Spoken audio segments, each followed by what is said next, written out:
Okay, kids, it's time for another episode of the Fueled by Weird podcast, the only podcast that is completely squid friendly.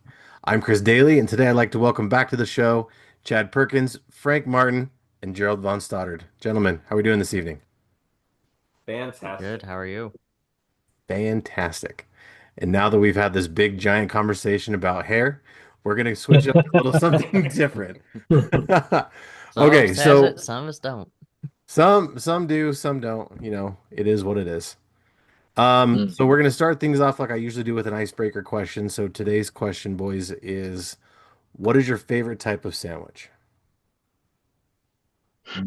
Well, This we don't have enough time for this. This is yeah, there's like a layer of Wait, like are we days of the talking? week Yeah. Are we where I'm talking at. breakfast sandwich? Are we talking about meat sandwich, deli sandwich, like Is it cold dinner cuts? time? Yeah, I Like, mean, because Let's like there's okay. there's times Okay, where forget it. I'm gonna answer. or there's You guys have seasonal no, sandwiches. Like I no. only had a hey, Thanksgiving You one. guys Like just this is complicated the shit out of this question. I'll tell you what mine is. It's a chicken salad club with no tomato.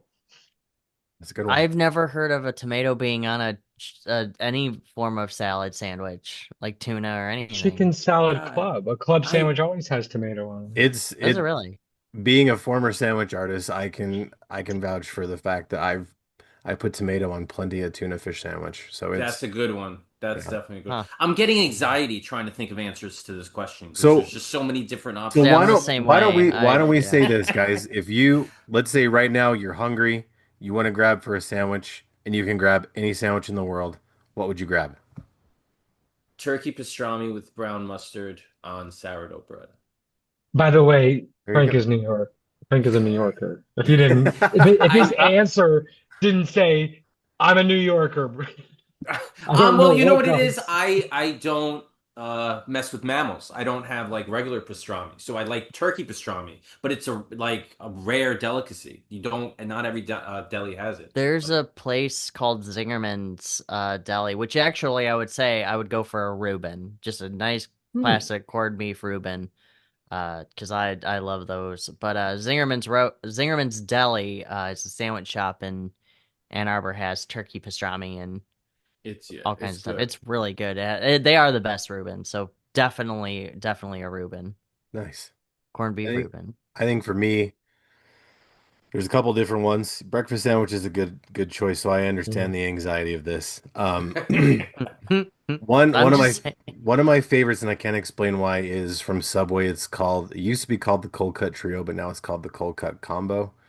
And if you go in there and ask the kids for a Cold Cut Trio, they have no idea what the hell you're talking about because that's how old the name is. But it's just bologna, salami, and ham. I don't know what it is about it, but I really like that sandwich. There's a few other sandwiches that used to be there that I like. They don't even make anymore. Um, another one I like is it used to be they have it at Subway still, but I like my version better because I used to work there, so I still have all my sandwich making skills. I make a beautiful sandwich. Um, turkey ham, bacon, lettuce, pickle, mayo, honey mustard. Very simple sandwich, but it's I'd so eat that. you got to I'd eat toast it that. a little bit to give it a little bit of a crunch, but it's pretty good. I made one. I took a picture of it. I showed my wife, and she's like, "Oh, what place is that from?" I'm like, "That's from our kitchen." She's like, "Holy shit!" So yeah, Fucking nerd, sandwich nerd. Yeah, ham, turkey, as you're bacon. saying that, I could just imagine you like doing this Trump and just being like, "I make a beautiful sandwich." Whoa, hey, It's whoa, Some people whoa. say, it's the most some, beautiful, biggest sandwich you've ever some seen. people say it's Whoa. the best sandwich they've ever had. Some people It's Wow. say I make the best sandwich. They never had a sandwich like this sandwich. Wow. there's a corned beef. Oh, it's called the Oswald's Mile High. It's a corned beef and yellow mustard on double baked bread, hand sliced Jewish rye bread. He's reading the menu. I Yep. am reading that because I couldn't See, remember what it was yeah, called. That I really liked this it. is Like gonna that's take what over I'm the entire saying. podcast. It's Like, definitely but Frank is right. It's like, is there seasonal sandwiches? Like, where are we at? like a Like, are we I like would turkey sandwich all the roast time. beef The sandwich? Thanksgiving, Okay. like the after Thanksgiving leftover sandwich. Okay. That's Yeah, yeah. phenomenal. I Absolutely, love that after hell Thanksgiving. Oh yeah. But my God. if I have it in You're March, right. it's not the same. Like I mean, why True. am I eating this Are right you now? No. insane? A, a, a turkey gobbler, whatever the hell they call it. Like You've never Uh, had those before? They're great. at Quiznos, and I don't eat there, but if I am on driving, there's a rest stop with the Quiznos. The turkey, the Thanksgiving sub is phenomenal. We That used to does have a sound really Quiznos, good. but our Quiznos went away. Same with Mm. Yeah. ours.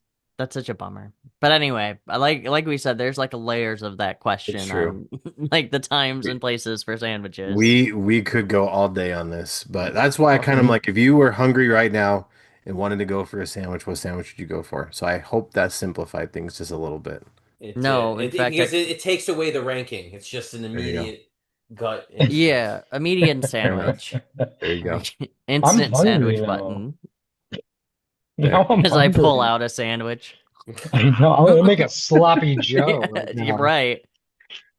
See, then you Oh, could get into the sloppy Joe's are conversation, good. like, is a hot dog a sandwich, stuff like that. You could No, that No, just it's a makes it taco. that just opens it up to a whole it's bunch a of other stuff. taco. It's a taco.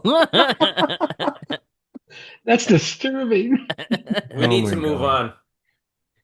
Yeah, I opened up Pandora's box for that one. Anyway, Yeah. so we're Thanks a here lot, Chad. talking about What are we let's talking about? Talking about some books we're doing. So we are yeah, talking so about what I wanted to talk about was, I've talked to you guys all individually. We're talking all together today. So what I wanted to do was talk about, Gerald and Frank, how did you guys end up coming together to create this creative partnership to start creating these amazing books? Like I want to hear from both of you kind of like what was it that kind of got you guys linked up together?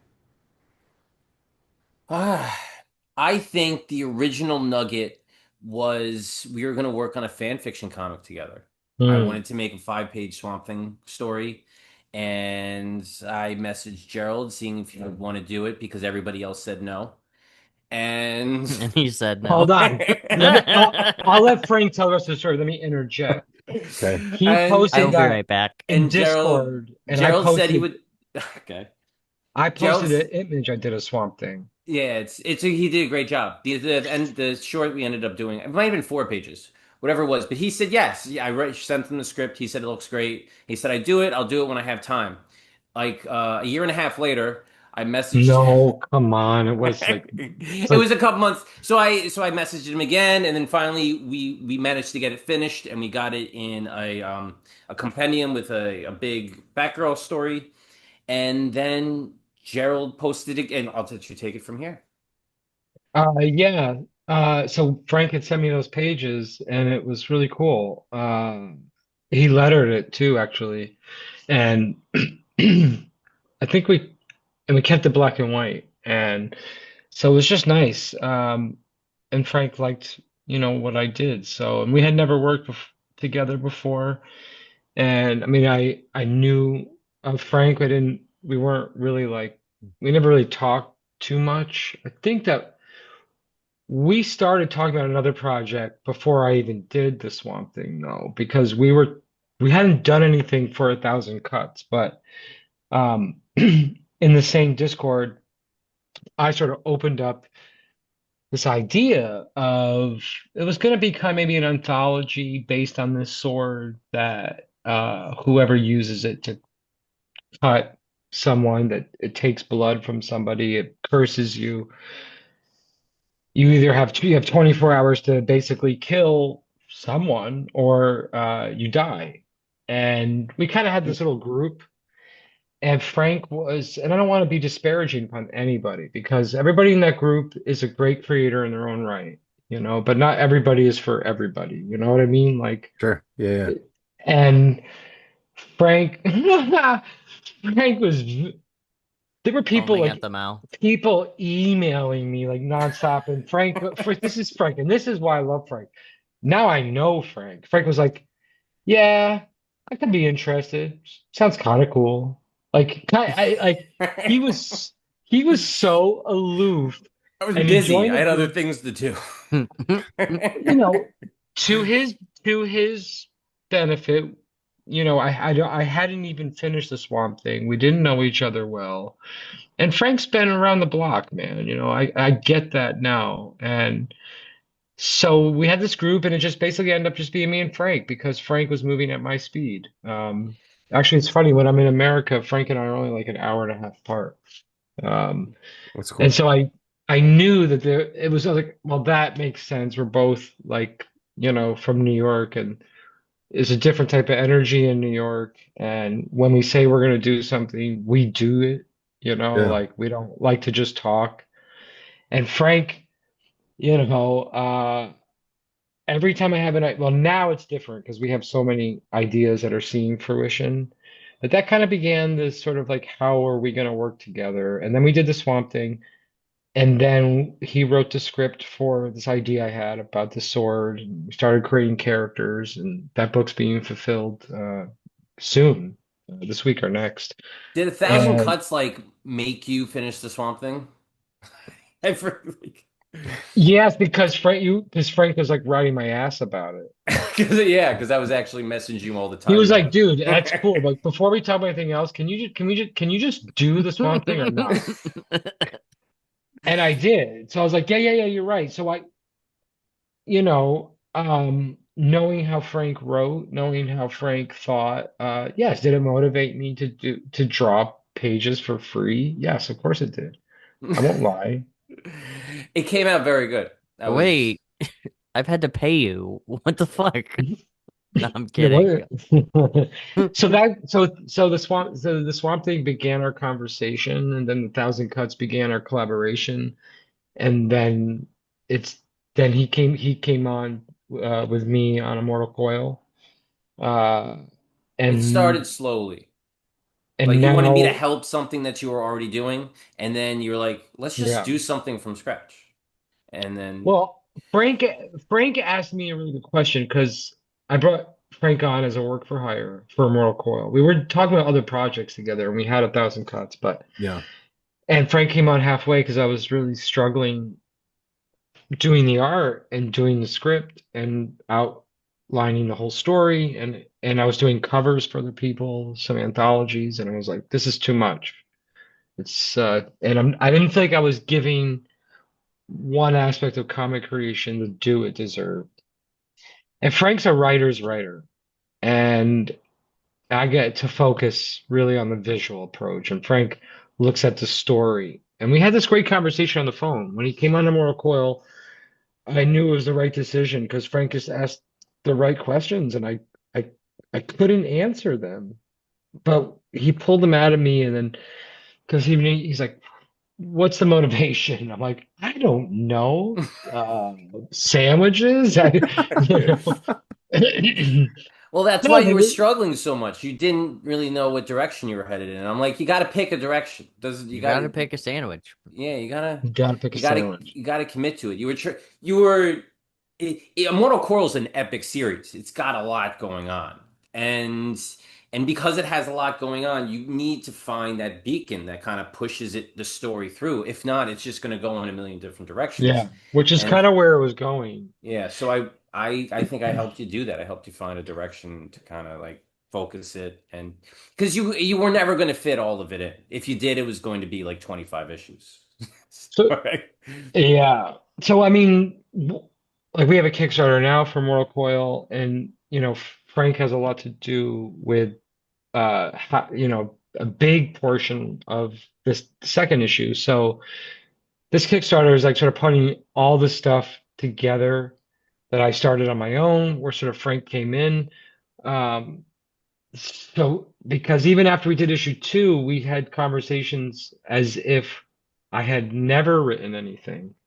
And so we're adding some new pages that will make the story better, a little more, as Frank would say, what's the story? And I think what Frank and I also share is our love of characters more than necessarily like the environment, Yeah. you know. Does that make sense? Yeah, Well, absolutely. the environment's really, really important, dude. That's how we live. Mhm. Probably care about that. Or are you talking about comics? Yes. Oh, okay. Yes. And I think I that's think what I really, oh, sorry, Frank, go ahead. no. I was just gonna say every story is different, so you need to know what the focus on the story is. If the Yeah. focus of the story is characters, it's fine. You can have a story that focuses just on environment, but you can't do everything. And I think when you try to do everything, you kind of fail it at all.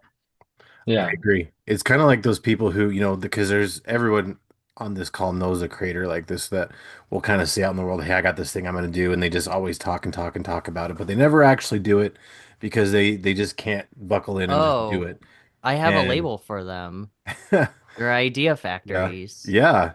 But Yeah, see, that's all they that's are. that's what I like about you, Frank, is that you are like really like, nope, stick to the plan. You got to do this. You like that kind of motivation, I think really could help everybody. Some people may take it the wrong way and take it offensive, but it's like, no, you sometimes you don't need the sugar coating. You need someone that's firm and can like kind of get behind you, say, yeah, like you need to focus and do this. And I really think that's a quality I think a lot more people should have.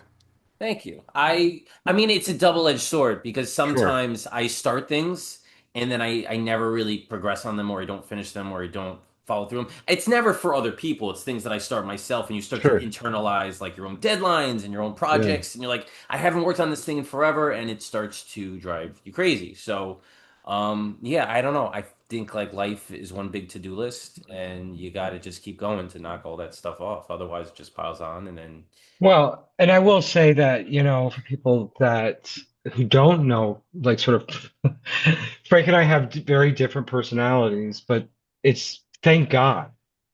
Thank God.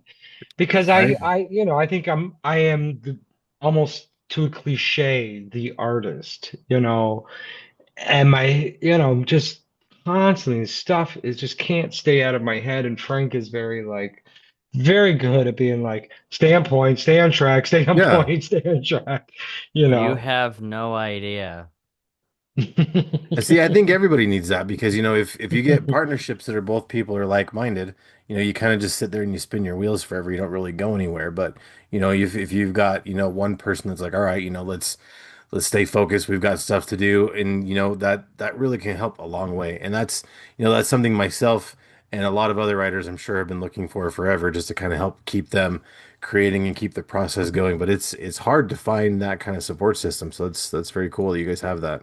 I think Yeah. sometimes when I'm such a structured writer, I make outlines for outlines and I try to stay on path. And sometimes when you like organize things down to the minutia like that, you don't it's hard to change. It's hard to adjust because you work so hard to get it there. And Yeah, even though sometimes I know you can make something better, it's just I feel like I'm locked in.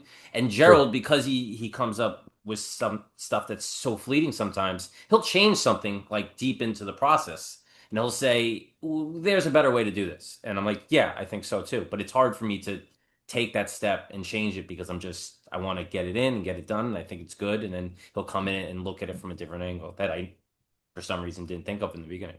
Yeah. And Oh, that's and vice versa. yeah, I think that's definitely good signs of a good partnership for sure. Yeah. So we've been talking a little bit about, for those that don't know, we've been talking about, their book, Immortal Coil, Volume One, The End of All Things, Love and Death, or The End of All Things. Sorry, I read ahead. Uh, speaking of outlines, uh, Immortal Coil, Volume One, The End of All Things. The Kickstarter launches today. By the time you guys see this, it'll be a week ago. So the Kickstarter will be well underway, going strong. So for those out there that don't know about Immortal Coil, why don't we take a minute and talk about it? Oh boy, I probably should answer that, and then Frank can correct me. Oh, um, so it really, and that's the thing. You want to talk about partnerships when you bring someone else in. I would say it was hard. There was a difficulty in this book particular, not with like our projects we have lined up Sure, next, because they're completely original between me and Frank. We developed them completely from nothing to something. sure, So, when Frank coming in with a story that I had been working on for quite some time, it was hard for me, and I think it was hard for him to find, you know, uh, to let Frank do what Frank does best and do what I do best. And because I felt a little more maybe controlling, and I've let a lot of that go. The story really started off as I wanted to create a story that was just so almost ridiculous and epic. And I love Norse mythology, and I love Lovecraft. I think Lovecraft isn't actually a great writer. I'm not one of these Cthulhu nuts. I just actually like the way Lovecraft wrote, sure. especially for the time period was his use of language and description of horror He's beyond some things very that even yeah. Stephen King has written. He's a very dense writer. And and I think He Lovecraft is a master of racism. Sorry. beyond what you could conceive as horror, just ridiculousness, but not in a campy way. Yeah. Like really pulling on our fear of the unknown. If it was this, not taking something you know and twisting it, taking something that you couldn't conceive of. And so I feel like Immortal Coil kind of started from that. I think there's parts of it that are autobiographical. My relationship with my grandfather. Um, and I wanted to tell a really dysfunctional family story and put it in a context of a cosmic scale. Like, and Immortal Coil sort of came from a sort of a joke from the Shakespeare line, "This mortal coil," which is, about the humanity and we are finite. But this idea, what if you never died? And that family dysfunction, and you're immortal and you're a god, like it, what would that look like? And Yeah. and then was one day I just kind of like very David Lynch, kind of had like a waking dream this Ragnarok was a hoax because I was reading all this like books on Norse mythology and just had all these pieces. And then I said, what if I just put it together? And it's sort of about these cosmic deities and us as humans. I tend to write or come up with ideas or stories about um, ways in which there's horror that will hopefully bring out the humanity in us. And also how fleeting our species is and how really insignificant and small we are in the grand scheme of things. But like sort of, narrowing it down and narrowing it down and narrowing it down. So I think Immortal Coil is sort of about all those things. It's about family. It's about humanity. It's also put it into, it's a comic book. So, it's also just about cool shit like monsters and horrors and gods. And we're going to see a lot more of that in the next few issues. Awesome. Frank, did you have anything you wanted to add? No, I think Gerald did a great job covering the themes and the Good job, different. Gerald. I mean, if you notice, there's one thing Gerald didn't talk about. It was the plot of the book. What actually Yes. and I think that's where he struggled a little bit. Is he knew that there's this grand story, and he knew that there was these characters and their relationships, but he didn't really have a direction for the plot. Like, what are they going to do? What are they building towards? And the big central character, I think, is Loki, because Loki was slighted In the uh, beginning, he was in in the beginning. yeah, in the beginning, he was the one. He was Odin. What did Odin do? Odin imprisoned him, right? Well, Odin just basically with Frigga's help, basically destroyed all the other realms and Mjolnir, and she used her magic to sort of erase it all from existence. And because in actual Norse mythology, Loki was responsible for the death of Balder, and Balder is some scholars say this is where like the Christ or the Messiah comes from. That Balder was the Norse version of that. So when Balder died, uh, when you have a child, like Thor has always been the troubled child in Norse mythology. Loki was the adopted son, little bastard. Then you have Loki's children, and you have all these other gods. But Balder was like the one, and that just drove her mad. And Odin was sick of it, sick of Hel, sick of Fenrir, sick of Loki, sick of the whole thing. And he came up with a plan to create a hoax that to make Loki believe this happened. And there's a scene in the flashback pages that's taken from straight Norse mythology where he was imprisoned in the cave. Um, tied to a rock by the entrails of his son that they murdered, Huh. and the venomous snake dripping poison on his face, where his wife had to catch it in a bowl. Yeah, And they weren't obviously, dramatic or anything. no, not at all. So I recreated some of that in the flashback, but took it in a whole other direction. And Sure. it was Frigga who basically Odin manipulated her. He manipulates her in this story to As Odin basically does. because he didn't want Ragnarok to happen. Because if Ragnarok happened, he knows he saw his death. And so he didn't want that. He wants to remain in power. And, you know, it was him that created humans. And he figured I can still remain a god and probably more of a god if we just save Earth. So it's been millennia, and they think that okay, this all happened. There was a caveat though, and you find out more about it. He really fucks Frigga over hard. Loki's banished to what I call the dreaming, and that's the dreaming is the bridge between the sort of Norse mythology and the Eldritch world. And the dreaming is this in between limbo. Uh, where he you see in the last flashback page, he lands in this dark, ominous sea-like limbo, and he awakens the faceless god of Eldritch horror. And they concoct a plot, and Immortal Coil number one opens up with Loki coming back. And if you've read the book, he kills him in the first 5 pages. Loki kills Odin in the first 5 pages. So the whole story is basically just Loki trying to get his revenge, and it goes nightmarishly. So, and yeah, it's a very fun book, and I am enjoying helping Gerald bring it to life because he has a lot of ideas, and I'm trying to jam them all in because they're epic, and I think it's going to be a cool story by the end. Very cool. So we had mentioned the Kickstarter starts today, September 8th. What do you guys have? Like, let's talk about that a little bit. What are some of the things that people can get? What are some of the things that, we can talk about that you guys have unlocked already?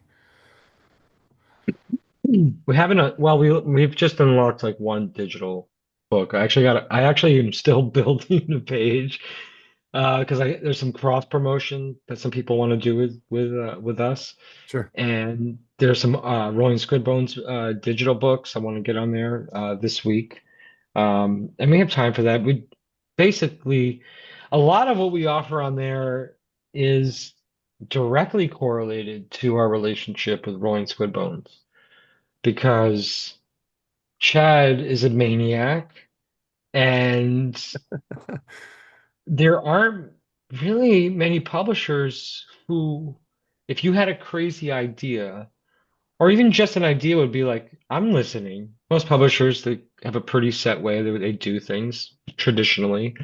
And I feel like what I saw Chad doing from the sidelines was like some pretty cool, interesting stuff. And so we had a conversation and brought that over. It ties into the Kickstarter because um,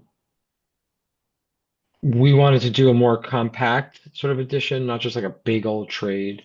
Yeah. Uh, so, and there's not a whole lot of guest artists. It's just me, um, and doing the covers and interiors. I mean, there's some of the people like John Martin who inked some of the pages, and Guilherme's the colorist, and uh, Rob started lettering. Jerome Gagnon is now the letterer. Um, but the Kickstarter, what you're going to get from it really came from Rolling Squid Bones, uh, like giving a green light for how we wanted to do it, and just a lot of conversation. So, um, yeah, so there's basically just kind of like two versions of like a 6x9, full color, sort of more compact, like soft cover. I did a cover, just finished it 2 days ago. That's just only for Kickstarter. And It's that really cool. and that one we also have in regular, like sort of a regular size hardcover. Um, and then like kind of like a compact digest form.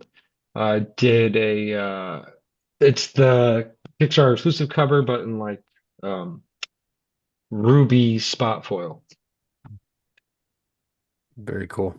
Yeah, It's so speaking of weird, all the weird and wonderful things in the world, that's what I really like about Chad and Rolling Squid Bones is that he is willing to take a chance on the weird stuff. We've talked about this before, me and him, where, there's not enough weird stuff in the world. People are afraid, the weird ideas or they might be too dumb, they might be a little bit too weird, and so they kind of just cast them off like, never no one's ever gonna read that. But it's like, you never know because sometimes those ideas are just weird enough that they might actually work. You Mm. should sometime ask me and chat about the origin story of the homeowners association story that we came up with a couple of years ago that was an incredible story. I don't know if we even have the notes for it still, but I do. he was pissed at his HOA, so we came up with a reason of why the HOA existed, and it was pretty good. Yeah, it's But funny. with Chad taking the chance on the weird books, there's definitely more room for weird in the world because there's too much serious stuff. There's always room for serious stuff. There's always room for superheroes and always room for, the one-off stories. But people taking chance on weird stories, I think, is something that more people should do. I So, agree. Well, I'll just say this real quick. yeah, I think Immortal Coil is probably the most serious book sure. On on the Rolling Squid roster. Bone. Well, Um, yeah. Yeah. but It is weird. Chad, It is still weird. it is weird, but not like Oog or even Set the Hook kind of weird. It's a different kind of Um, weird, and that's okay. Even it's a, though Set the Hook and Immortal Coil could go hand in hand pretty it's easily. true. Well, I already told I'm ready Chad. for the crossover already. Well, with Chad and I already talked about it, man. Yeah, I, we I did. want to do. Awesome. I want to create a little Otis little one shot in the That'd Immortal be cool. Coil world. Nice. But so Well, where it's like weird, I guess it's not weird, but you can say weird, but weird is so subjective. It sure. could take different forms. Yeah. I feel like Chad and Rolling Squid Bones is weird in the sense that Chad's not interested in following just traditional norms on Yeah. how on it can range from what kind of content gets put out there and what format, what medium, what channel, what it looks like. So even if we have one of the more serious books on Rolling Good Bones, there's a lot of experimentation that Yeah. I don't think really any publisher right now would take a chance on. Yeah, and that's what I like about Chad is he'll accept any and all kinds of weird. It doesn't matter. Any flavor, any style, any color of weird, he takes all of them. So I think Are that's you awesome. are you like hitting on me? Maybe a little. Like, So, speaking of oh all of yeah, this, yeah. I just speaking of all of this, Chad, I want to talk to you for a minute. How did you link up with these guys and bring Immortal Coil into the Rolling Squid Bones house? I don't fucking know. Classify that. Okay. I found him on Craigslist. Yeah, like I posted Facebook a Craigslist. Marketplace. I posted the Craigslist ad saying, "Bring me the best sandwich you can," and Frank brought his dick on a sub sandwich. No, okay, that's Anyway, it. Oh sorry, my I'm God. out. sorry. Really, that's the limit. Talk about fueled by weird. Bum. Mm. I know, right? No, actually, it kind of started with Chris Albright. Um, was talking with Gerald about Immortal Coil and coming over to RSB, and Chris Albright was like, "Hey, he has this book. Gerald's a good artist. Let's talk with him. But he's really, really serious." And I'm like, "Okay, well then I need to put my big boy pants on." And it was kind of like a whirlwind after that. Like I read Immortal Coil, and then I reread it again yesterday so I could be refreshed for this conversation. And I was like, "Holy crap, this is fucking weird. Like this is a slow. It's kind of like a slow burn, like Cthulhian Norse mythology mashup. Like it spoon feeds you, but then it kicks you in the nuts. Like when what's her name? Hella, I think it's Hella who does the whole concert thing, just fucking kills everybody. I'm like, yeah. So that's why I was like, yeah, okay, this is cool. I like this. But Gerald and I just kind of started talking. It kind of fit in naturally. After a while, he pitched me a couple of ideas, and he's like, "Hey, I have these crazy ideas." I'm like, "This is the stuff that I'm kind of looking at for." Yeah. Like Love and Death and the Dark Side of the Moon. He was like, "Hey, I got this webtoons, uh, graphic novel hybrid," and I'm like, "Fuck yeah!" Like I'm liking what I'm hearing. And then Frank came on with Fart Bomb, and that was, and that was, but then Frank was with Immortal Coil as well, and I knew Frank because I was on his writing podcast. So I was already familiar with Frank to begin with, and I still have that little story, That as was a good well. one. That was a fun time. Yeah, that was a fun time. I do want to turn it into a little mini comic. Um, Well, I didn't mean That's to a interject. I'll be really clear. Like, no matter what publisher I would be on, Frank, yeah. it's a Frank and Gerald production always. I don't, Frank makes his own books, but I don't. I make books with Frank exclusively. hmm Yeah, Gerald, so Jer yeah, it's only a matter of time before Gerald leads me down some dark alley. I'm Oh just like, my where are you God. I don't taking even me? know what that means. you know It exactly just what it means wherever means. you go, you're dragging me along. Just Listen, Yeah, Gerald dragged you to me, back to yeah, me. yeah. He's like, "Hey, we're gonna and talk to Chad." Damn it, he stole my kidney. Well, but he's gonna give you fart bomb for it. you know what? I feel like that was like a revenge thing. Well, after I mean, we all talk about like you're into weird, you're into different, and I Mhm. do a theme song for every one of my Yes. projects, and the Fart Bomb theme song is one of my favorites because it's my buddy who does Mhm. them. His name is Lane Thomas. I used to work with him when I made Halo Machinimas. I used to do movies, and he would do the score, and he was kind of amazing. I would just send him the film, he would just score it, and I knew he was great with putting music together. So I'm like, maybe I should put theme songs for my comics. And I Yep. would just send him the book. He'll read it and he'll come back with something like a minute and a half, 2 minute long song. Nailed it every single time. With Fart Bomb, he did a good job, but I'm like, I don't hear any farts. There needs to be farts in the theme song. And so he came back with the funniest theme song that he did in all of my projects. And I knew Chad would dig it. He would find some weird way to use it. And that smirk on his face means he's already figuring out ways to do it. Yeah. So he wanted Fart Bomb for Fart Bomb, and I said, as a bonus, you get a song too that you get to play with. And I was very happy because I do sea shanties for my for Set the Hook. CJ Grimm does. I send him the sea shanty, and he does his own renditions of them. Oh, that's Um, cool. I yeah, also did a scratch and sniff cover for Fart Bomb, which I know you could have fun with. I had some variant covers, so like it's a fun project that sure.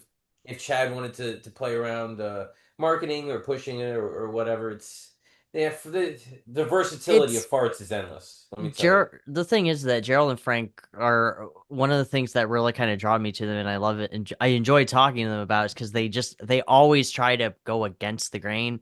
Like you have that Grim Space comic, I think it's called right now, which is like grim fairy tales in space, and that's awesome. And you like these weird mashups of stuff. So I'm like, oh, Gerald and Frank, they're just as weird as me. They come up with dumb ideas and like just see what happened. Not dumb, but you know what I mean. Just like ideas that are not as aren't sellers, I guess I get the best way, Or that it's or they're not, weird. or people on the surface might say, well, isn't so and so doing that? But I think Frank does that with Grimm. I think we do that together with even our introduction of Eldritch Horror. Sure. It's not the point. Like, we're Right. not, and I think Frank does that with Grim Space. Like, just because it's Grim Fairy Tales in space, it's almost like demeaning the characters in that series. Like, because on the surface, you have Right. to give, you got to give that elevator pitch, but To be it's fair though, like, I haven't read the Grim Space, so I'm not well, there's a lot of characters, and Frank, whenever look at his Kickstarters, I mean, again, I don't think it's 100% different than what we do together. A lot of pieces in those stories are character driven, regardless of the environment. The environment's like a yeah. vehicle for the story that involves these characters. I've made a lot of series, and I haven't done a lot of long form storytelling. And hmm Grimspace was going to be my chance to do that because I saw the opportunity for a very large universe here.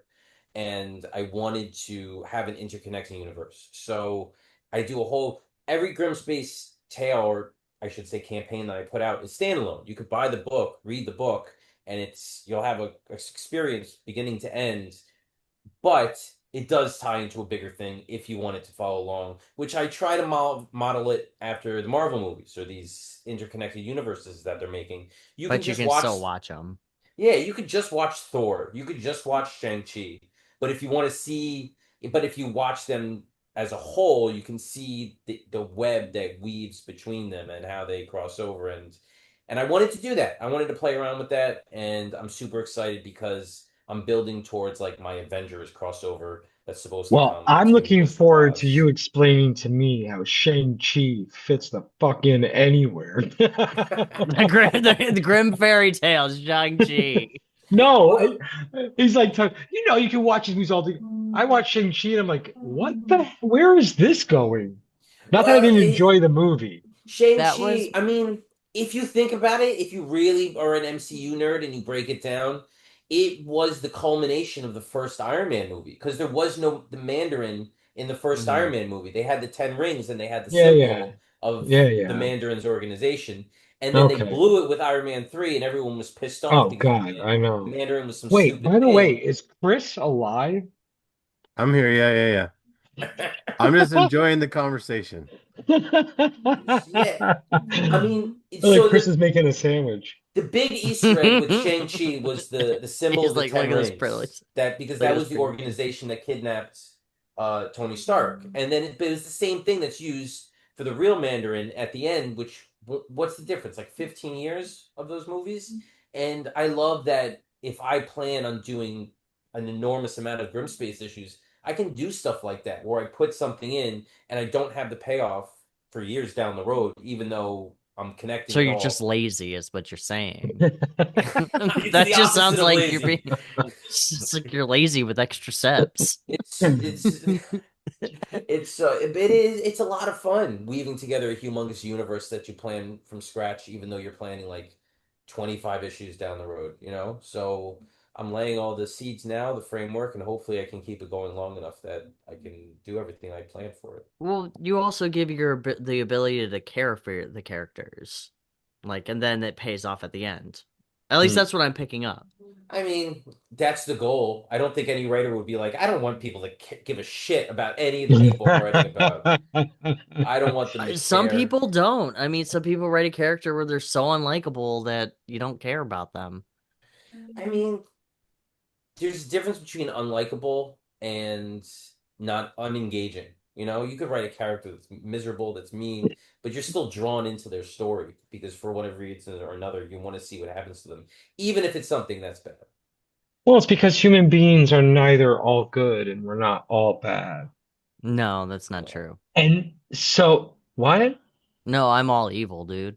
Oh, okay. Some that that well, those polar characters that are just beacons of one thing, they're fun to write too. You know. Sure, I think, and truthfully, I always say if it's like a character that gets under my skin and annoys the crap out of me, it's a good written character, like because they're memorable.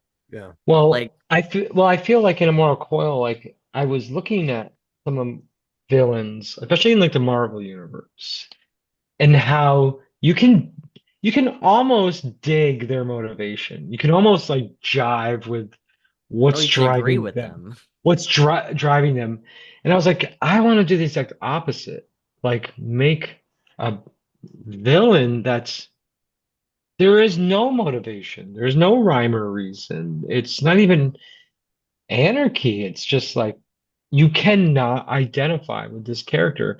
And that I feel is more plausible if you were born from in into this omnipotent cosmic force. Like how could you have any experience with humanity? You couldn't. Sure.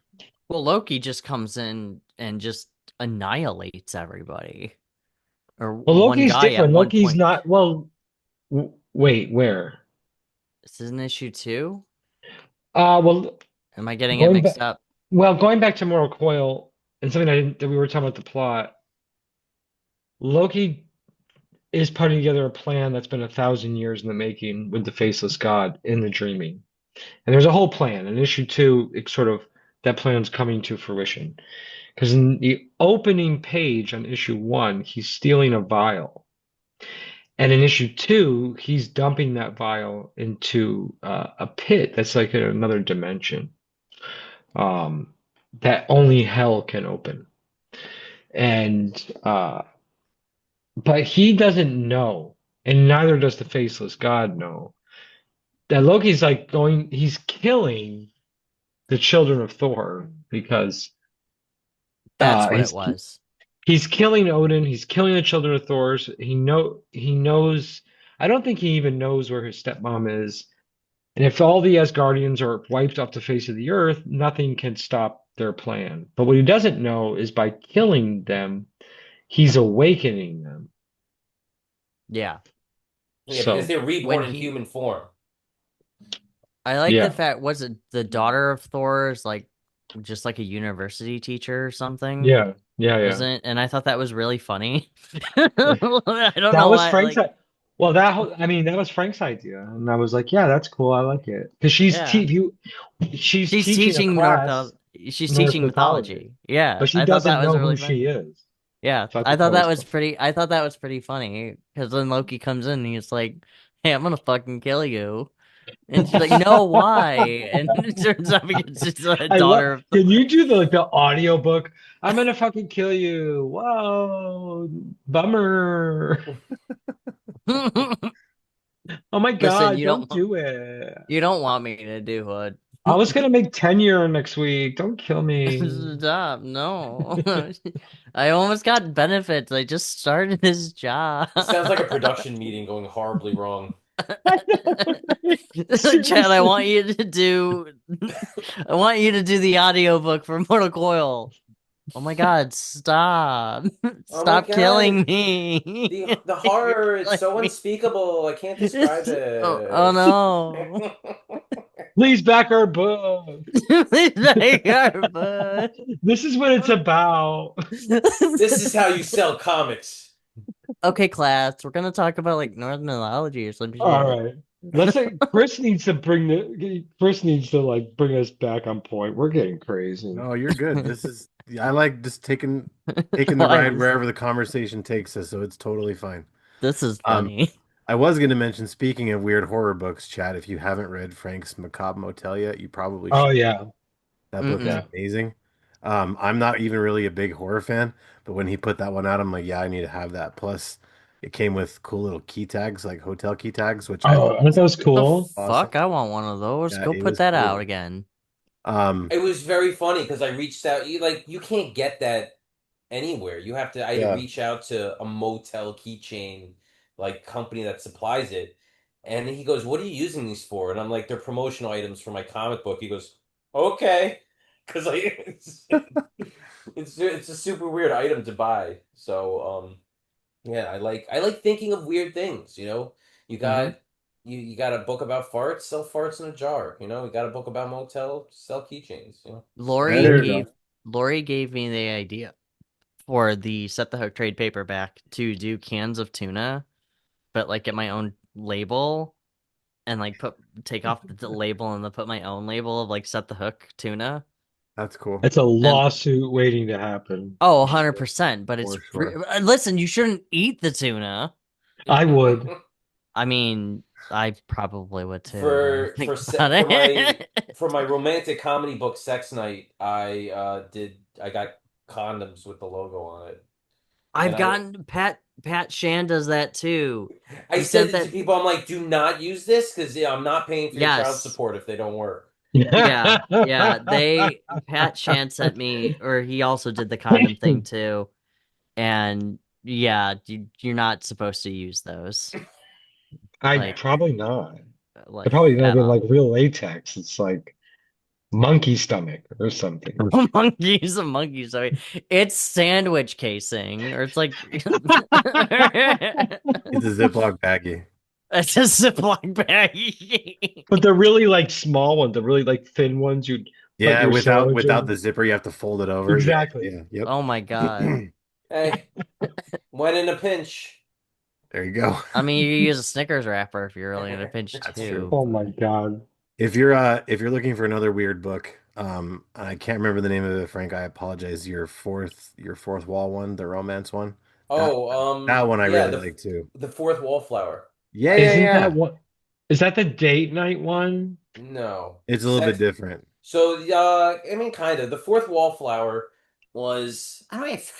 I don't. This is one of those books where I have so many ideas, and it's hard to like pick which ones you want to actually produce because time and energy and money. So this is one of those books where the idea just popped into my head, and it became all consuming. Where I just had to write the script as quickly as possible, and I had to make it.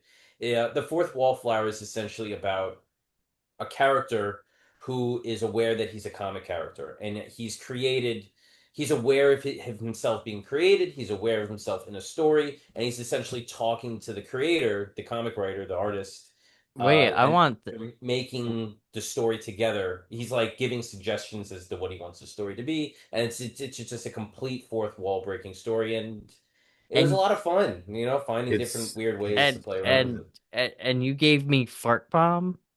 Yes, yes.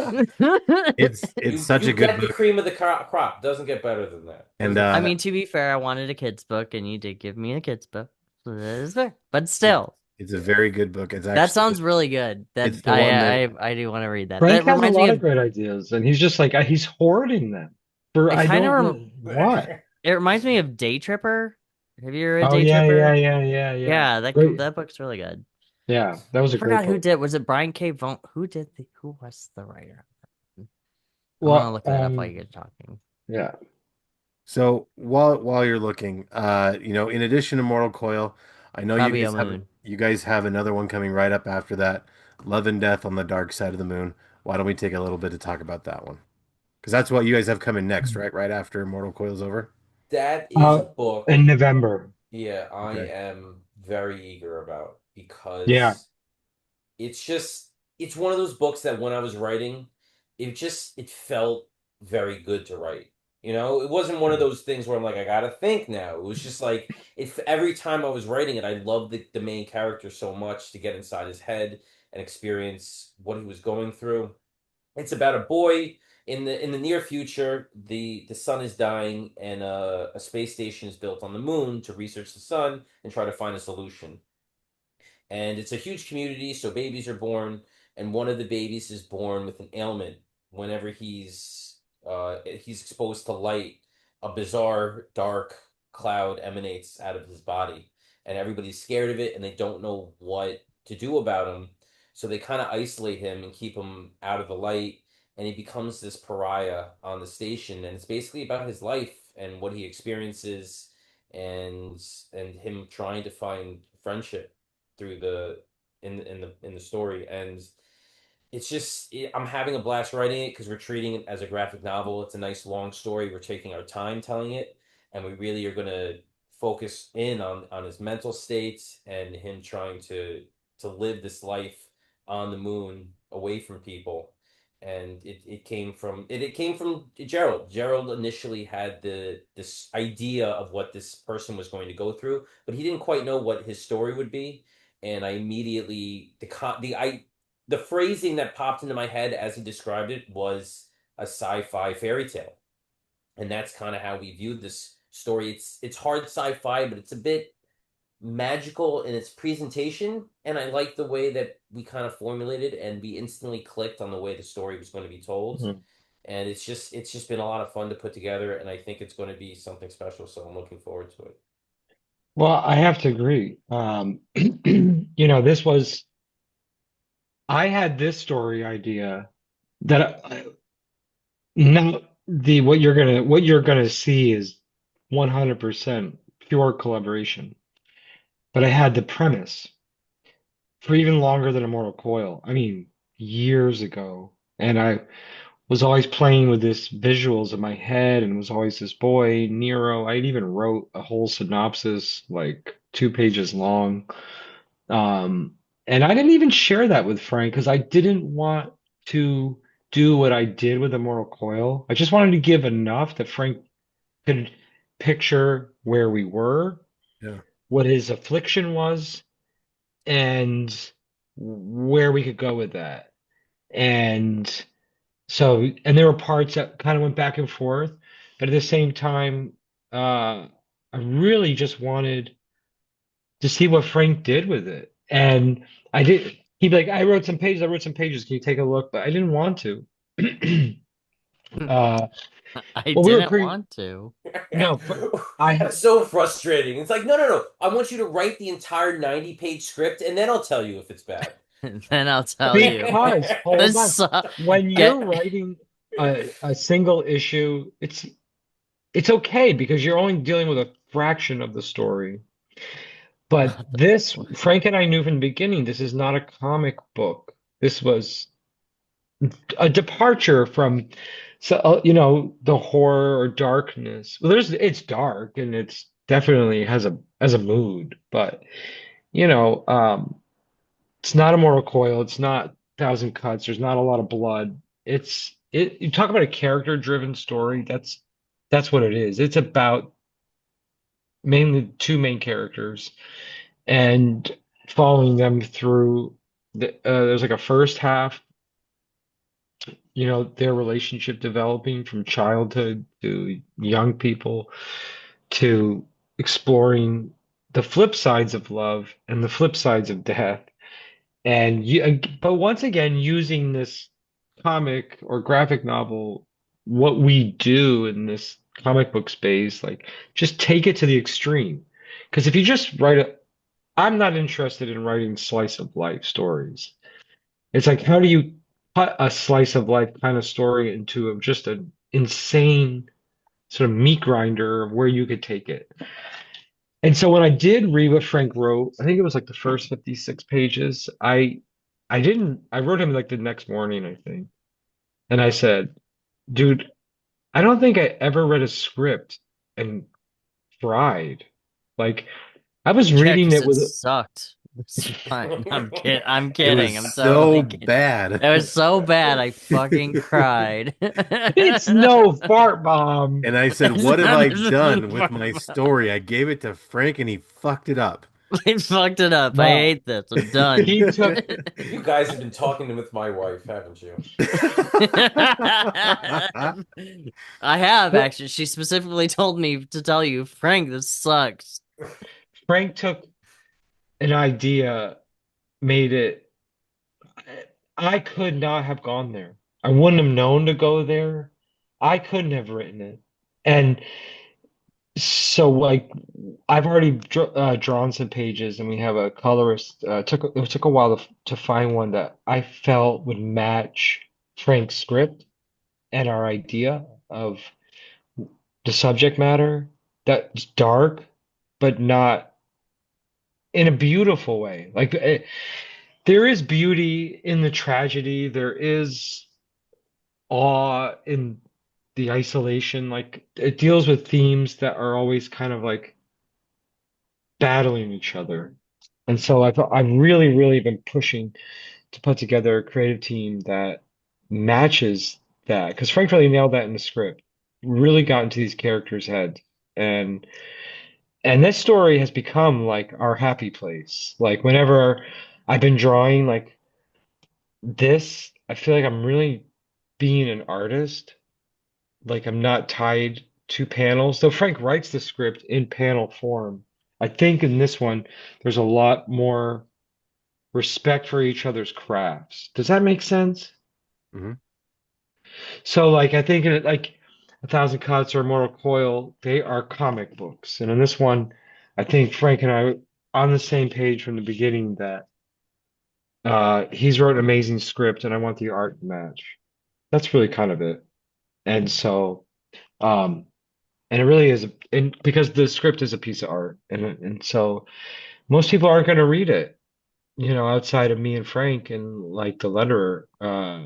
So that's why I'm really, really, really being really thorough, a little bit anal retentive that the art is pushing that energy, that emotion across. Very Because if cool. it doesn't, then it's like Frank wrote this beautiful thing for nothing. Uh, and So we brought this guy Dave Fowler in who did Futility Shapes, who's an artist. And it was really the right move because I when Frank and I make books, we have a creative team that we use regularly for our books. And I have two great colorists. But we just needed something different, more art. Just needed to be a little more artsy, I guess, painterly. And I met Dave at Terrificon, and I loved his book with Edward Kane called Futility Shapes. Is really off the wall, so weird but beautiful. And I saw a cover Dave did and said, "Oh my God, if I send you a page, can would you be open to coloring it? Because I think it'd be cool to bring someone who's not a pure colorist, but an artist Yeah. and put their touch on it." And uh, I mean, he nailed it first pass. It He was didn't even think interest he.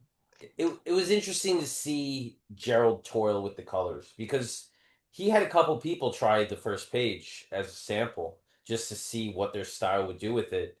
And it was very interesting to hear him be like, "Yeah, it's good, but it's not what I the book demands."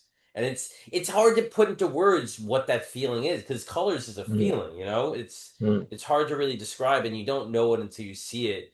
And then finally we got Dave's page and I looked at it and Gerald looked at it and like this is where we were at when we've been discussing this story. You know, this is mm. the mindset, the headspace, this is the feeling. And so yeah, I think it's something special. So I'm really looking forward to it. And he's colored a bunch of pages for it that and everyone is just as awesome as the one before it. And but what's really cool is we want to talk about Chad, we talk about Rolling Squid Bones, allowing Frank and I to be very experimental here. Frank, I think this book is kind of changed us. I think it's changed us on how our work together is formatted, how it's going to play out, uh, and moving beyond these single issues. We want to do more self-contained stories. We want to look outside the box of how we present it, where we want the book to end up.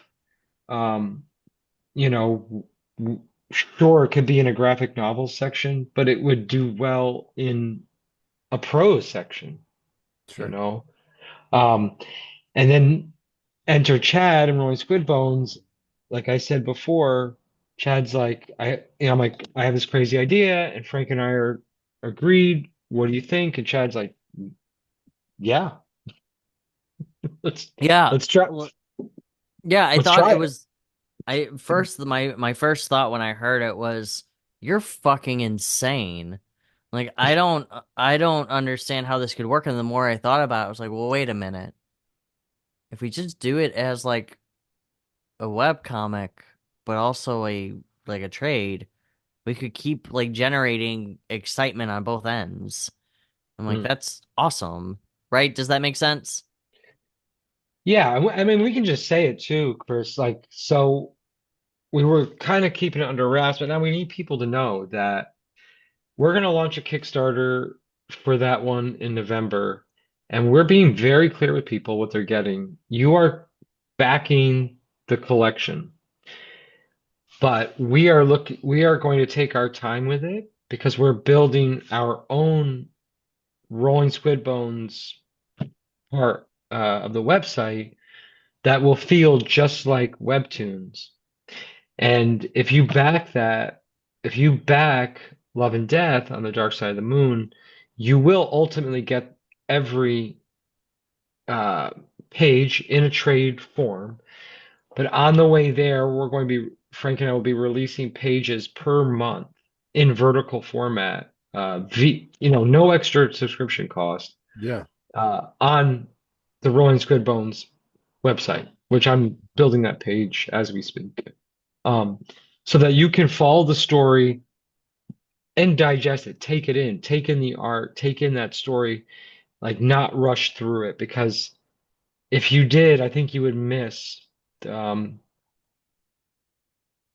the scale of it, the Yeah. emotion of it. So if we deliver it this way, I feel you're going to really be more invested in this world and these characters and in the emotion. Sure. And you ultimately walk away with, you back one price on the Kickstarter and you get a trade and you get over 200 webisodes. So like a Yep. 2-for-1 deal. I Yeah, think pretty it was Yeah. much. Yep. it was a solution to a problem that a lot of Kickstarters have, where you run the campaign, you fund it, and then you're like, bye, see you in 8 months when I finish. You Yeah. know, so we didn't really want to do that. So Right. this is an experiment to see if we can solve that problem. I I like think that. it's See you in eight yeah. months when I finish. I think it's a good idea. I know there's a lot more people out there who are kind of gravitate, and I'm not saying single issues are a bad idea, but I know there's a lot more collectors and readers out there who are kind of just waiting for the whole thing to come out. That way you can just kind of sit and read it and digest it in one piece. And so you guys are not only offering that opportunity, but you're also offering the opportunity to catch it as it goes out. So Yeah. a lot of people are reading their comics online, especially, the people who read manga. I know that's Mm. what you guys are pushing, the smaller books for to kind of have like a manga feel to them, which I think is also a cool idea. Kind of like the pocketbook size, which is really cool. Um, a lot of people are reading online, so it's kind of a way to kind of take advantage of that market where you're catching the people who read online who, don't have the space to store comic books or don't have the time to have to try to organize their digital files and kind of upload them on their reader or whatever. It's like, hey, you want to read this great comic back here? Go read it on the website as it comes out, which is kind of cool. And then once the whole thing comes out, then you can hold it in your hand. So I think that's a really cool idea. Well, and the cool thing is we're, when Frank and I are working with Metal Ninja Studios and Joe Rodriguez, that when you go to read these digital webisodes, they'll already be formatted vertically. You Yeah, don't need a special reader. If right. you're using your phone, it's going to read like for the audience and people who are used to Tapas or webtoons or whatever, they're used to that vertical format. You can also Right. take pages, one page, and separate that into, a whole episode. Yep. Because as you move vertically, you can read one dialogue at a time.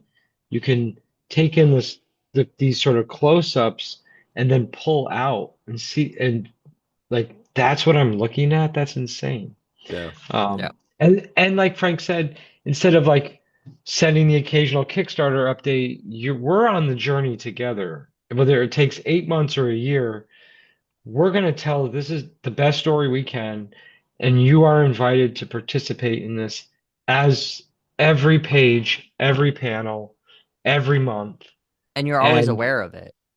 Yeah. 'Sorry, I didn't 100%. mean to interrupt, but you are always aware of it. It's not one of those things where, because I'll get stuff in the mail from Kickstarter from people, and I'll be like, when the hell didn't I already get this? Like, and it'll be like Yeah. super confusing.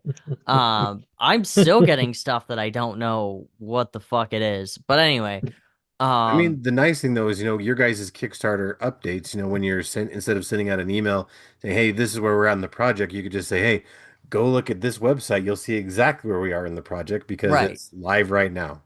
exactly. In a format that fits your phone. Like we're taking on that cost of Yeah. making sure that your experience with it. Because look, it'd be really easy, but lazy of us, to be like, we Because could we just are go. lazy. That was We my could idea. Gerald talked me out of this. I was just like, just send them the pages. Be done. like, we could do that. We could just send PDFs, and you just find a way to look at it however you want. Zoom in with your two fingers, but you're asking people, you're not immersing them in the world. So that's what we want to do. And Right. I had a great meeting with Joel at Ninja Studios. He knows exactly what I was talking about. It's like you're And fucking insane.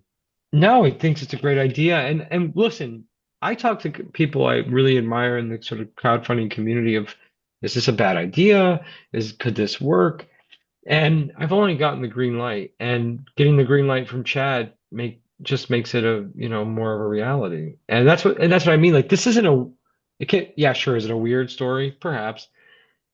But I'm go back to the sort of like experimentation and Chad really being willing to like just take on new ideas and see and use me as a guinea pig. Yeah, no, and that's what I really like. One of the things that I really enjoy about Gerald is that he kicks me in the butt when actually getting stuff done, but also when he wants to do something, he will just do it. And I'll be like, all right, cool, we're getting somewhere. I don't have to poke him to actually get things done.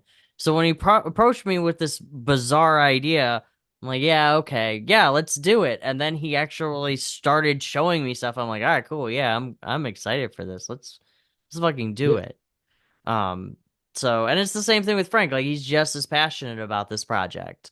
And same thing with Immortal Coil. Like, these two are incredibly passionate about their projects, and I couldn't ask for any more. So, Anything worth doing is worth doing right.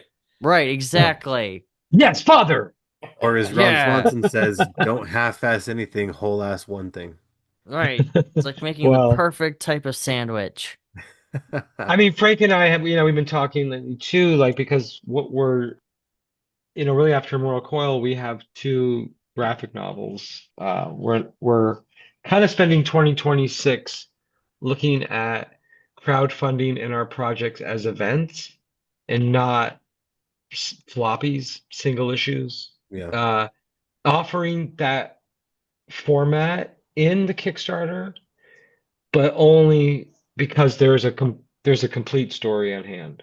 sure. And we rather push that. And Frank used the term events because it's, a Kickstarter is saturated with single issues. Some come and some creators are phenomenal at releasing them regularly. Yeah, Charlie McKelvey, yep. um, Ian Modric, even Daniel Calvin. I mean, it's just a huge list of Hmm. creators who are very good at that.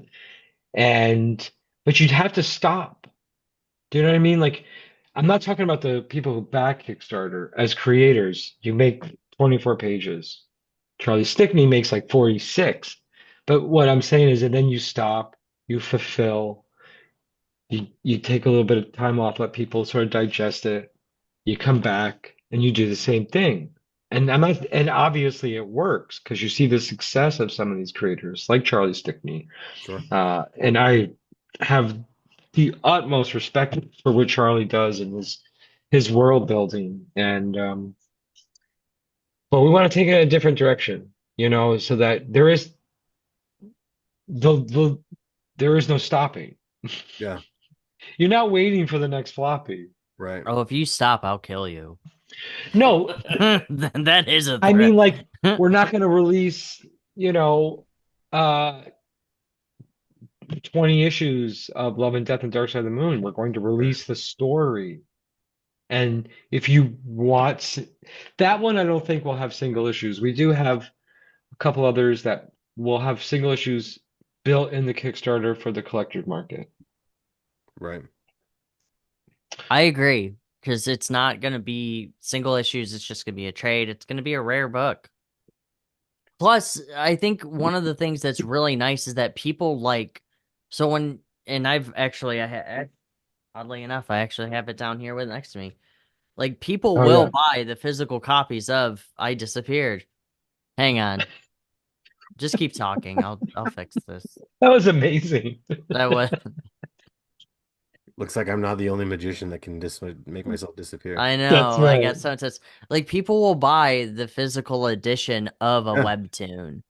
Like Yeah, and Let's and it looks Play. great. Yeah. Wait, And it's wait, just you this weren't in that living room? Oh my God. shit. Hang shoot, the ruse. So that's kind of what I was saying though, is people There. will wait Okay. and they'll buy the collector's Yes, I edition am. of the story. You know, uh, Unfortunately, there are a lot of people like you said, Gerald, that are really good at releasing the single issues, but sometimes you'll get you'll go in on a single issue and you'll wait years for the follow-up because they either have moved on to a different idea or they just for whatever reason don't get to the second issue of that book. Or Um, money. or money. There's a number of different reasons, but I think if more people took the time to instead of because what happens is a lot of times people will put out three, four single issues, then they'll go back to Kickstarter for their fourth Kickstarter and they'll put out the collected of those last three issues. It's like why not just spend the time and put the work in to get those 3 issues done and then just release it at once. Yeah, 100%. And I think people, and you know, I like to read, I like to research, I like to stay on top of things, and there's a lot of growth in it's not comics aren't dead, and it's just that new readers are looking for these complete They're stories that evolving. they're looking for books that aren't in a comic shop. They are Right. looking for other ways to get this type of entertainment, this type of storytelling. And, it's not chasing a trend, it's just going where the people are. Right. You're not going to force people to come to you. You got to go to them. If you I want an can. audience outside of crowdfunding, you kind of have to like, okay, let's try this. And if it doesn't work, it doesn't work. Right. And that's always been my motto. Like, I'm okay being wrong. It really is okay. It's worked so far, you know. Yeah, But for what sure. You've if, never been what wrong. oh, so many times just that's not my that's like my wife's pet name for me. Mr. Wrong. Wow. That just came out so bad. Well, guys, I appreciate you spending the time with me tonight to talk about all these great comics that are coming up the next couple of months, couple of years, I should say. Um, Yeah, yeah, yeah. very, very exciting times in comics, and thank you to Chad for having the courage to take on the weird books because, like I've said before, and I'll say a million times over, the world needs more weird books. So it just needs to happen. Yeah. So before I let you guys go, let's have you each kind of go through. Let's have you each share a bit of advice for, for those out there who want to start a Kickstarter or who want to do a Kickstarter. Why don't you each share a little bit of advice? Since all of you've got experience doing Kickstarters before, let's have you all share some advice. Go get him, Frank. Here we Do it. go. Just no, I mean, like, Just do it. I mean, kind of. It's hard to offer general advice, but you could toil around with what ifs in your head all day long. And I think a lot of people talk them out of things because they're scared. But you know what? So many people are running successful Kickstarters today who failed in the beginning. You know, Mhm. it's so like you could do well, you could fail. Who cares? If you want to do it. Because the last thing you don't want to do is look back 10 years from now and said, you know what, I should have done it at that point. So just jump in, just jump in the water. You could dry yourself off later. It might be cold, so what? Just take the plunge. Like it. So I guarantee you what I'm about to say is exactly what Gerald has said before because he said it to me. But listen to your fucking peers when it comes to guidance on starting a Kickstarter. Like, Mm. legitimately. I know it's like, well, I could do it my way. You can, but your peers know what can either work or can't work, and will give you the reality of what's going to happen. And Gerald, don't you say anything because you know exactly what I'm trying to get at.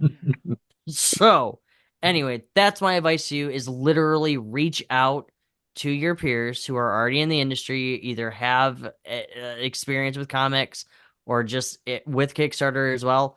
Listen to them. You don't have to take their advice, but it is a good idea to listen to them. I Sure. think I think Also that's take their advice. important because you don't have to take advice. You don't. But if somebody tells you that something is going to happen a certain way, if you act that way, don't be surprised by it. And that's Right. all right. There's advice that people have given me that said your Kickstarter would be more successful if you do X, Y, and Z. And I would be like, okay, I'm not going to do that though because it would depress the hell out of me. So I'll take. Sure. So there are certain decisions that you make that as long as it's about expectations. If you just know what to expect. If you listen to people or if you don't listen to people, don't be surprised by the result because Right. everybody knows what's going to happen. Right. Exactly. Well, I mean, I was actually on an interview this late morning on a Substack interview, and this question was asked of me of how do you feel about the current Kickstarter I forgot culture, format, platform, and I could go on and on and on and on and on.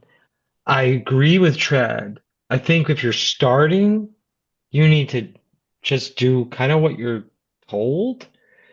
And once you find your rhythm, you can break the rules. Yeah. Because yet I did some things on Immortal Coil number 2 that people told me not to do.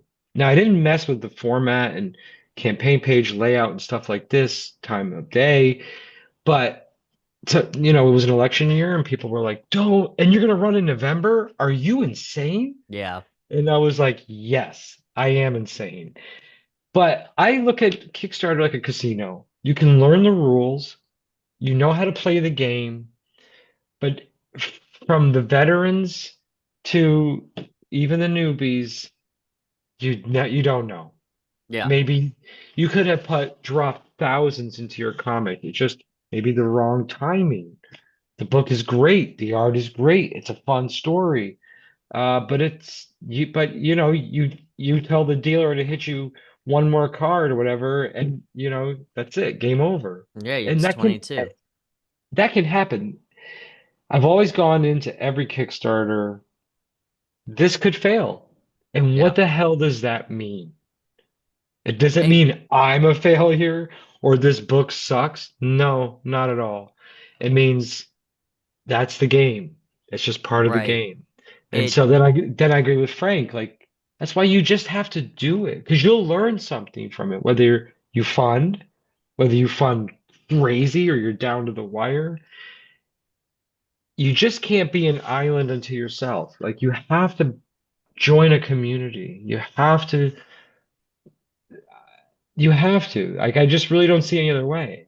and that doesn't mean too, like, and I just want to point something out too. That doesn't mean that we know what we are doing. It just means that we have a general concept. When somebody's starting out, we have a general concept on how to guide you to the possibility that your Kickstarter will fund. Because I will always admit, I have no idea what the fuck I am doing, but I can help you the best I can. Right. And there are guys like, Pat and, Charlie and Travis and Mike Frank, Tenner. and Mike, but they have spent years Yeah, crafting their brand. So they have an audience and they've just stayed consistent. They put out, a bad book when uh you know a bad bug. a bad book, White Ash. I mean, Pat has been amazing at branding He what sure he's has. doing. I'm not So, making fun of Pat. I like him a lot. In fact, I have a lot of opinions on him that are all good. Anyway, but I think Frank's right. You just have to do it, and Chad is right that you have to seek counsel and sort of learn the game. And no one can guarantee you success crowdfunding your comic. But for a moment, and if it's a moment or it's a career, you get to say, I'm a comic book creator. And if that's your sure, dream and your passion, fuck yeah. But if you're in this bullshit because you think your IP is hot shit and you're gonna sell it for millions and you don't give a fuck about comics, and shush, yes, I know if I have encountered a few this way, sure then have. you're better off just doing something else. Yeah. Don't go It's in not it a for the money. Go into it because you love it. You'll be far more happier doing it that way. 100%. Like stuff, anything worth building just takes time. That's all. Sure. Yeah, Oh, and the last thing I'll say, Okay. because I say it every time, if you want something in this business, you have to give it first. yeah. Yeah. Then tune in next time for Gerald's Karma Bank. Well, guys, I appreciate it. So to kind of circle back a little bit, Immortal Coil Volume 1, The End of All Things, is launching on Kickstarter today. So by the time you guys hear this, again, it'll be out for a week. So make sure you go check it out. We'll share all the links in the social media and all that fun stuff. But before I let you guys go, where can we find you on social medias? Where can people stay up to date with you guys? Gerald, to start with you. I mean, all the channels is nobody has my name. Just you could search up G Von Stoddard on any of them. You'll find me. There's only one. Probably Facebook is the best because like it's a little more in depth. I mean, you can follow me on Instagram, and you kind of see more of that portfolio style. But I would say Facebook is sort of like my home base. Facebook, G Von Stoddard. Nice. Frank, what about you? FrankTheWriter.com is my website, and @FrankTheWriter is my social handles. So kind of easy. Perfect. And Chad.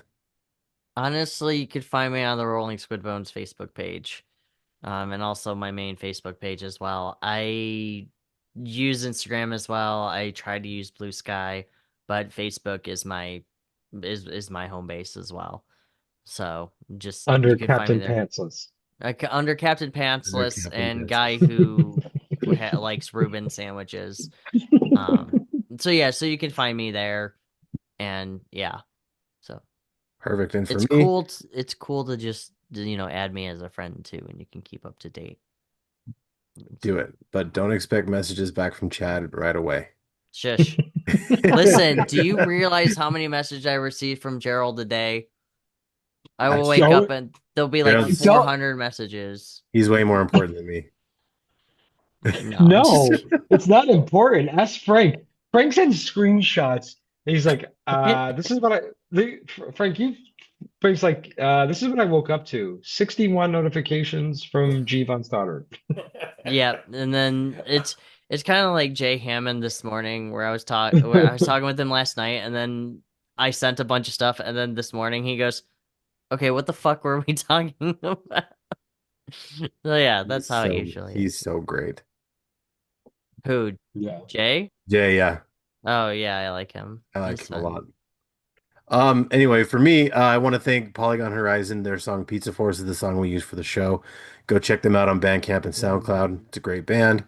You can find me, Fueled by Weird, on Instagram, Facebook, TikTok. Send me an email at fueledbyweird@gmail.com. I also have a Linktree Fueled by Weird. You can find all my links there. Go check me out all the different places. Check out Hassel Hutchinson shows on the Nerdy Manroom Show channel. Nerdy Manroom Show, Hassel's review, card subject to change, a bunch of good stuff there. And also the Stay Weird Network. It's a brand new podcast network dedicated to bringing some awesome back to the internet. Check us out at Stay Weird Network on YouTube and Instagram. Send us an email at stayweirdnetwork@gmail.com. And also, because I don't talk about it enough, check out the Facebook page for Stay Weird Network. We got a lot of fun stuff going on in there. Plus, you can come in there and share your projects you're working on, stuff you want to do, and you can just share your stuff because people always need more places to share stuff. If you like the show, please leave a review and tell your friends because word of mouth is my friend. And remember, kids, life's too short to be normal, so stay weird. Gentlemen, thank you so much for hanging out with me tonight. Thanks, man. Yeah, of Always a course. pleasure. Absolutely.